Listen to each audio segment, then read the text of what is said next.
కానీ మీ పిల్లలు కానీ పట్టభద్రులైతే మీకు రైతు రుణమాఫీ జరిగిందని మీరు నమ్మితే మీ గుండెల మీద చేసుకొని ఆత్మవిశ్వాసంతో ఆలోచన చేసి ఇవాళ మేము రుణమాఫీ మీకు చేసి ఉంటే కాంగ్రెస్ పార్టీకి ఓటేయండి. మీకు రుణమాఫీ జరిగిందనంటే 10 ఏళ్లలో చంద్రశేఖరరావు నరేంద్ర మోడీ చెయ్యని పని ఈనాడు కాంగ్రెస్ ప్రభుత్వం చేసింది. రుణమాఫీ జరిగిన కుటుంబాలన్నీ కూడా నరేందర్ రెడ్డికి ఓటేయాల్సిందిగా నేను విజ్ఞప్తి చేస్తున్నా. ఇదే కాదు, ఒడ్లు ఆనాడు చంద్రశేఖరరావు గారు అన్నారు వరి వేసుకుంటే ఉరేసుకున్నానట్టే అని. కానీ నేను వచ్చిన తర్వాత నేను చెప్పిన వరి వేసుకోండి, సన్న ఒట్లు పండించిన వాళ్ళకు 500 రూపాయల బోనస్ ఇచ్చే బాధ్యత నాది, గిట్టుబాటు ధరతో పాటు 500 రూపాయల బోనస్ ఇస్తా అని చెప్పి 1,56,00,000 మెట్రిక్ టన్నుల ఒడ్లు పండిస్తే 500 రూపాయల బోనస్ రైతులకు ఇచ్చి రైతులను ఆదుకున్న ప్రభుత్వం. పెద్దలు ప్రేమ్ సాగర్ రావు చెప్పినట్టు ఆనాడు క్వింటాల్కు 10 కిలోలు తాలు మీద, తరుగు మీద, తడి మీద తుట్టి తీసి మిమ్మల్ని 1000 కోట్లు దోసుకున్నారు. కానీ మేము వచ్చినాక 1 కిలో అయినా తాలు తరుగు మీద మీ దగ్గర తుట్టి తీసినామా? ఇవాళ అది పోను మీకు 500 రూపాయల బోనస్ ఇచ్చినాం. నేను చెప్పింది నిజమైతే మీరు విశ్వసించి గుండెల మీద చెయ్యి పెట్టుకొని నరేందర్ రెడ్డిని గెలిపించండి. ఇవాళ రైతులకు బోనస్ ఇచ్చి రైతులను ఆదుకున్న ప్రభుత్వం కాంగ్రెస్ ప్రభుత్వం అని నేను ఈ సందర్భంగా నేను చెప్పదలుచుకున్నా.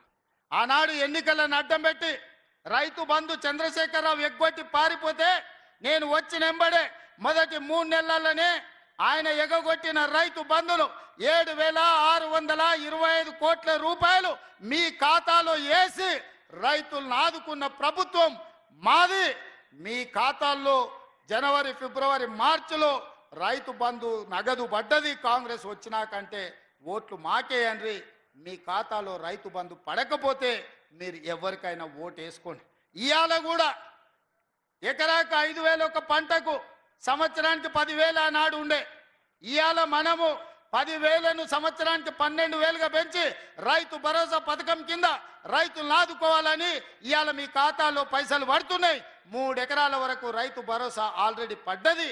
భవిష్యత్తులో మార్చి 31 లోపల మీకందరికీ రైతు భరోసా పథకం నిధులు మీ ఖాతాలలో వేసే బాధ్యత నాది. ఈనాడు రైతు భరోసా ఎవరెవరికి వచ్చిందో ఆ కుటుంబాల ఓట్లు మాకేయండి. రైతు భరోసా రానోళ్ళు ఎవరైనా ఉంటే మీరు ఎవరికైనా ఓటు వేసుకోండి మిత్రులారా. ఇవాళ ఇన్ని రకాలుగా రాజీవ్ ఆరోగ్యశ్రీ 10 లక్షల రూపాయలు పెంచినాం. మీకెవరికి లబ్ధి వచ్చిందో వాళ్ళు మాకు ఓటు వేయండి. ఇదంతా ఒక ఎత్తు అయితే, అదేవిధంగా ఈరోజు మా ఆడబిడ్డలు ఈడు ఉన్నారు, అక్క ఈడు ఉన్నోళ్ళు రాష్ట్రంలో ఎక్కడి నుంచి ఎక్కడికైనా పోండి, అత్తగారింటి నుంచి అమ్మగారింటికి పోండి, అమ్మగారి ఇంటి నుంచి ఆలయానికి పోండి. మీరు యాదగిరి గుట్ట పోతారా, లేకపోతే భద్రాచలం పోతారా, నాగోబ జాతర పోతారా, సీతక్క దగ్గరికి సమ్మక్క సారక్క జాతరకు పోతారా, ఏడికి పోయినా బస్సుల్లో 1 రూపాయి లేకుండా మీరు చెయ్యి అడ్డం పెడితే ఆపి మిమ్మల్ని ఎక్కించుకొని మీరు అడిగిన దగ్గర దించుతే మా అక్కలు నాకు ఓటేయండి. ఒకవేళ మిమ్మల్ని ఆర్టీసీ బస్సులో ఎవరన్నా పైసలు అడిగితే టికెట్కు మీ ఓట్లు ఎవరికన్నా వేసుకోండి అని నేను మా అక్కలకు చెప్పదలుచుకున్నా. ఇవాళ మా అక్కలు నేను అడగదలుచుకున్నా. 500 రూపాయల సిలిండర్ 50 లక్షల కుటుంబాలకు ఇస్తున్నాం. 500 రూపాయల సిలిండర్ వచ్చిన కుటుంబాలు మాకు ఓటేయండి. 500 రూపాయలకు సిలిండర్ రాకపోతే మీరు ఎవరికైనా ఓటు వేసుకోండి అని ఈరోజు నేను చెప్పదలుచుకున్న మా ఆడబిడ్డలకు. 200 యూనిట్లు ఇంటికి ఉచితంగా కరెంటు, వ్యవసాయానికి 24 గంటలు ఉచిత కరెంటు ఈరోజు ఎవరెవరికి వస్తుందో వాళ్ళందరూ మాకు ఓటేయండి.